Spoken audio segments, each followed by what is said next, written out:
जय भीम साथियों, कैसे आप सब? उम्मीद करती हूँ सब लोग बहुत अच्छे होंगे। तो मैं स्वागत करती हूँ आपका अपने चैनल साधना बौद्ध में। तो प्लीज एक बार ये वीडियो जो मैं ऐड कर रही हूँ अभी, जो दिव्य कीर्ति सर का है, आईएएस की जो ट्रेनिंग देते हैं, तो एक बार हमारे बाबा साहब के बारे में उन्होंने जो भी बोला वो अगर आप ध्यान से सुन लेंगे तो आपकी सच में जिंदगी संवर जाएगी। और जो कहानी बाबा साहब की है हकीकत में, तो उससे क्या होता है कि हमारे समाज में जो लोग नहीं जानते हैं बाबा साहब के बारे में, जो उन्होंने पीछे कितना संघर्ष किया, उन्होंने आज हम बैठे हैं अगर ये घर में तो सिर्फ बाबा साहब जी की देन है जो हम आप लोगों के सामने बोल पा रहे हैं। उन्होंने इतना संघर्ष झेला है। और सोचो आज अगर मुझसे कोई कह देता है कि आप मतलब मनुवादी लोग कुछ भी बोल देते हैं, तो मुझे सुनने में तक सुना भी नहीं जाता है। तो हमारे बाबा साहब ने उस टाइम तो इतना कुछ था, ऊंच नीच जात भेदभाव, तो उस टाइम उन्होंने कैसे संघर्ष किया है तो उन्होंने पूरी आपको कहानी बताई है कि कैसे हमारे बाबा साहब ने संघर्ष किया, कैसे उन्होंने पढ़ाई की है। तो आप लोग एक बार जरूर ध्यान से सुने, रिक्वेस्ट है हमारी आपसे। तो चलिए आप लोग सुनिए।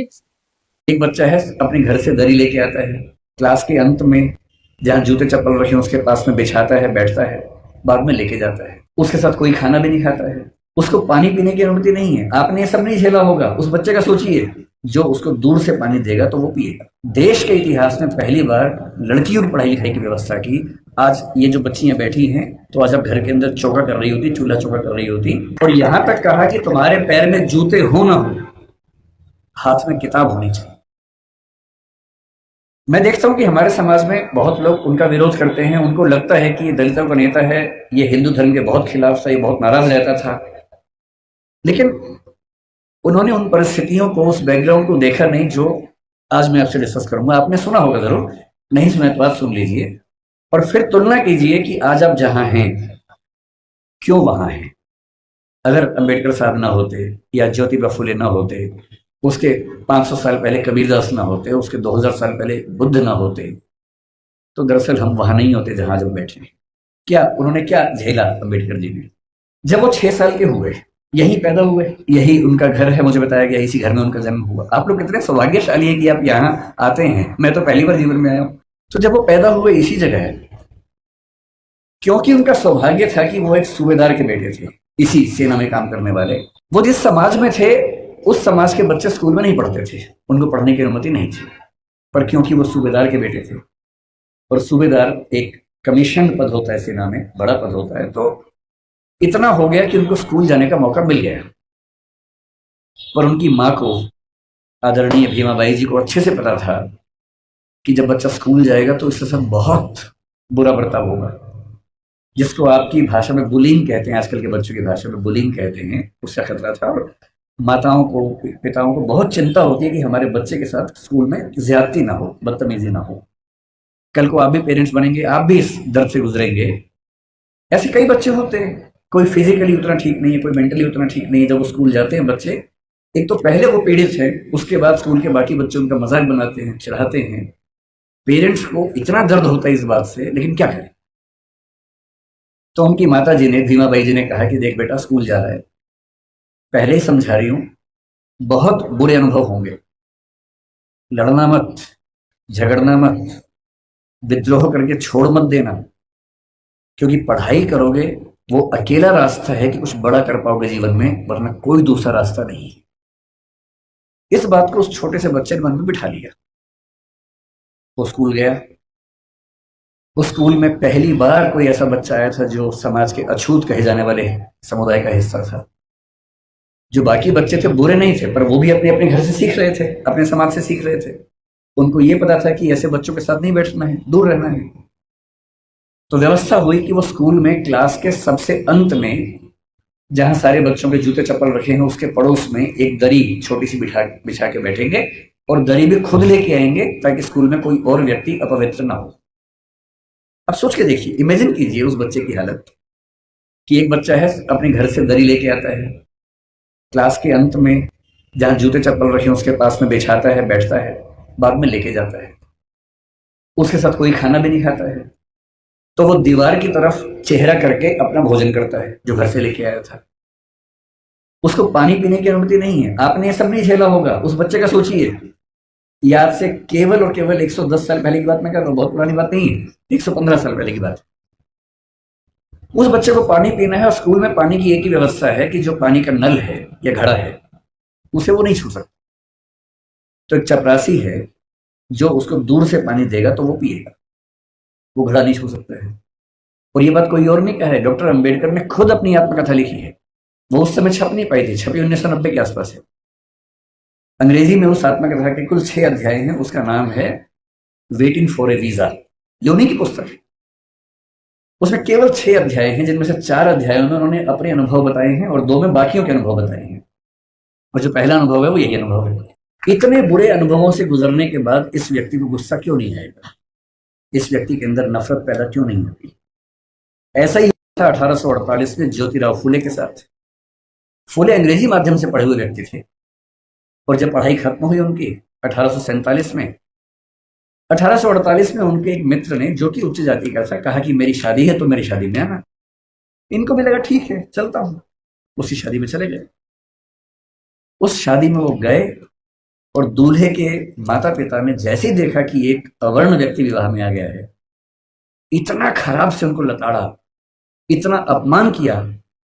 और ज्योतिराव फुले कहते हैं कि वही मेरा टर्निंग पॉइंट था। मुझे इस अपमान और इस जिल्लत से सिर्फ खुद को नहीं, अपने समाज के हर व्यक्ति को बाहर निकालना था। और इसलिए 1848 में उन्होंने पहली बार लड़कियों का स्कूल खोला, अपनी पत्नी को पढ़ाया, देश के इतिहास में पहली बार लड़कियों की पढ़ाई लिखाई की व्यवस्था की। आज ये जो बच्चियां बैठी हैं, अगर फुले न होते तो आज आप घर के अंदर चौका कर रही होती, चूल्हा चौका कर रही होती, यहाँ ना बैठी होती।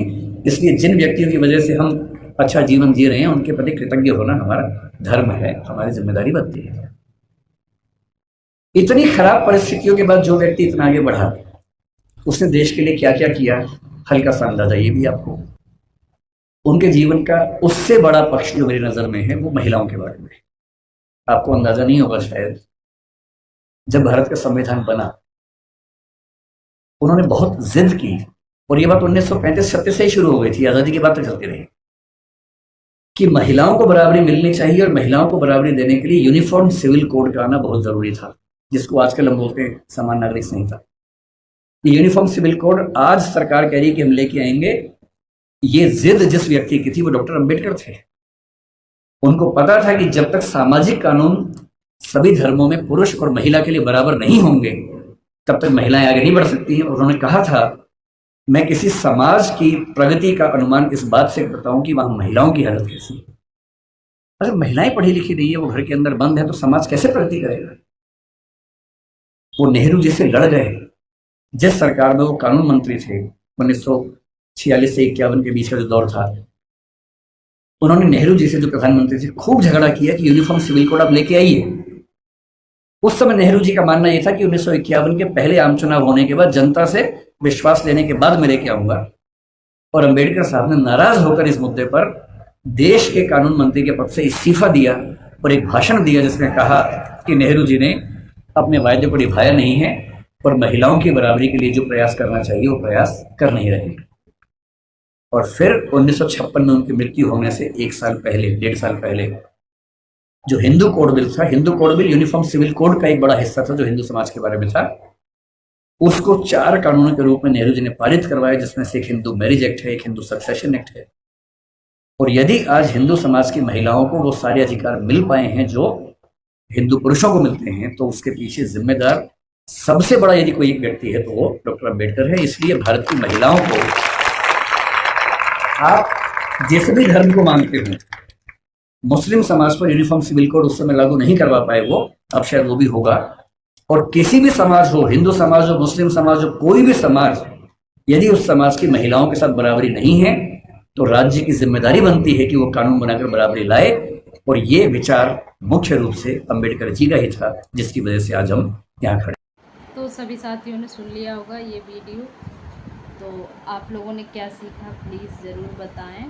और अगर आप लोगों को इस तरीके की वीडियो चाहिए तो प्लीज़ मेरे चैनल को सब्सक्राइब करें और कमेंट में ज़रूर बताएं कि इस तरीके से आप वीडियो देखना चाहते हैं। और जो समाज में बहुत अच्छा उन्होंने बताया कि कैसे हमारे बाबा साहब ने संघर्ष किया था और क्या क्या किया उन्होंने, कैसे स्कूल खोला और कैसे उन्होंने अपनी पत्नी को पढ़ाया। तो ये सब इस कहानी में थी, आप लोगों ने सुना ही होगा। तो मैं उम्मीद करूँगी कि आप शिक्षा की ओर बहुत ज़्यादा ध्यान देंगे और शिक्षित बनेंगे, संघर्ष करेंगे और संगठन करेंगे। तो जय भीम, नमो बुद्धाय। ऐसे ही आप लोग सपोर्ट अपना बनाए रखना और मेरे चैनल को सब्सक्राइब करना। जय भीम, नमो बुद्धाय।